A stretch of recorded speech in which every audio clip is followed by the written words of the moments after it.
प्यारे बच्चों, स्वागत है आपका ऑनलाइन शिक्षण कक्षा में। बच्चों, कल हमने सीखा कि सर्वनाम शब्द क्या हैं। तो आज हम सीखेंगे कि क्रिया शब्द क्या हैं, क्रिया शब्द हम किसे कहेंगे।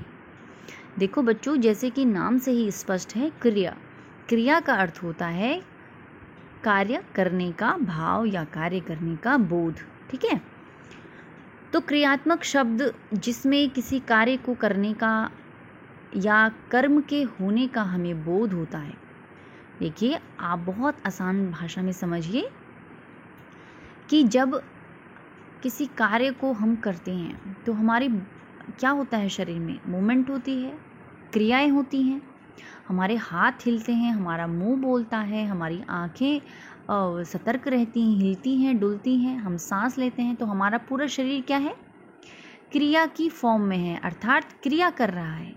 हमारा शरीर पूरा क्रियात्मक रूप से सक्रिय है, क्रिया कर रहा है हर अंग से, हर बॉडी के हिस्से से। ठीक है।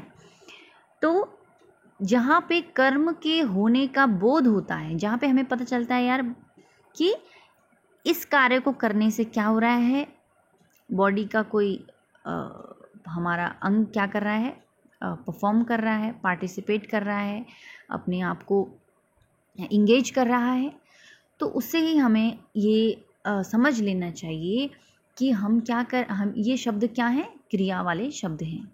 जैसे नाचना, खाना, चलना, बोलना, कूदना, बैठना, गाना, लिखना, पढ़ना, कहना, दौड़ना, हंसना, खेलना।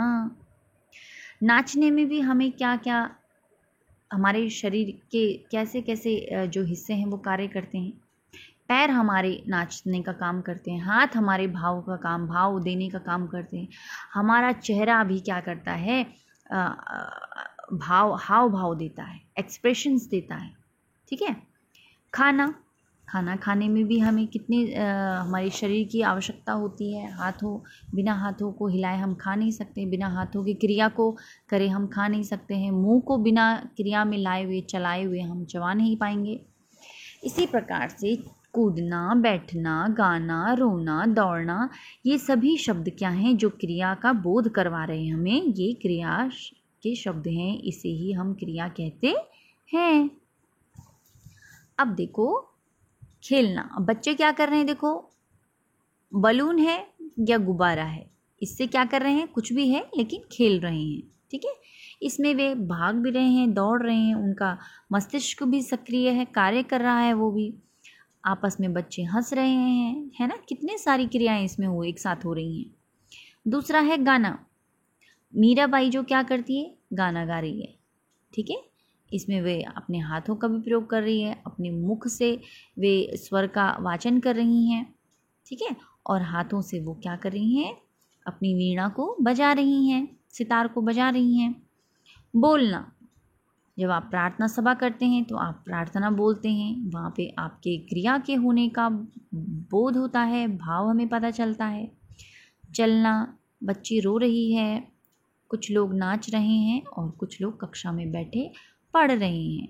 पढ़ते हुए भी क्या करते हैं, हम सुनते हैं, लिखते हैं, हम सतर्क रहते हैं, हमारा पूरा जो शरीर है वो क्रिया की फॉर्म में रहता है, क्रिया करता है। ठीक है। तो बच्चों, आपको ये समझने में कोई भी ज़्यादा मुश्किल मेरे हिसाब से नहीं हुई होगी। क्रिया के शब्द वो होते हैं बच्चों, जो क्या करते हैं, किसी कार्य को करने का हमें बोध देते हैं, हमारे किसी कर्म को होने का या करने का जब हमें पता चल जाता है तो इसका मतलब वो क्या है, क्रिया वाला शब्द है, क्रिया का शब्द है। तो आशा करती हूँ आपको ये समझ में आया होगा। तो अब इसके बाद मैं आपको विशेषण पढ़ाऊंगी कि विशेषण शब्द किसे कहते हैं। तब तक के लिए अपना ध्यान रखिए। बहुत बहुत धन्यवाद।